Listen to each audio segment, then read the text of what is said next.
Sony has just unveiled its new mid-range device called Xperia 10 Mark VI. This device features the Snapdragon 6 Gen 1 processor, and let me tell you about the rest of the specifications. But already from the processor we realize that it is a simple device, it does not reach the level of a flagship. The design is minimalist, pleasing for Sony's style, although on the front we will see thick bezels, as Sony does not like to have perforated screens. In fact, the aspect ratio is 21:9, so it is a narrow screen with a rather narrow width compared to the height.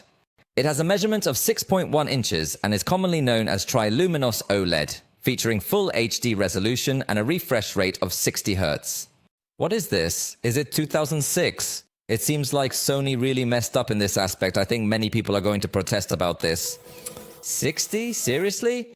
However, it seems to excel quite a bit in other aspects. For example, it comes with Gorilla Glass Victus protection for the screen, something not so common in mid-range devices.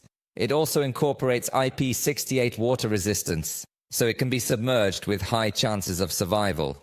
So, I do not think it is a completely bad device, but the screen refresh rate can truly disappoint many users who value smooth and fluid visuals. It comes with a side fingerprint reader, and its main camera is 48 megapixels with optical stabilization, accompanied by an 8 megapixel ultra-wide camera. The aperture is f1, 8 for the main camera, and f2, 0 for the ultra-wide camera. Meanwhile, for self-portraits, the sensor has a resolution of 8 megapixels with an f-stop lens and fixed focus. Fortunately, it is a device that does have stereo sound, which helps enhance the multimedia experience. In terms of performance, in addition to the Snapdragon 6 Gen 1, it features GB of RAM and 128 GB of storage that you can expand through microSD cards. The battery is 5000 mAh and supports fast charging. It comes with Android 14 and guarantees 3 years of software updates, 4 years of security patches.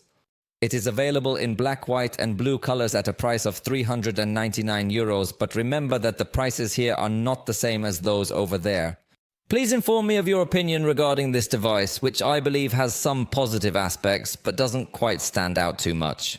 Remember that Sony is not a manufacturer that focuses too much on providing low-cost devices or something similar, so we will have to wait and see if we can test it at some point, although it is also worth noting that Sony does not have a very widespread distribution of its smartphones at the moment.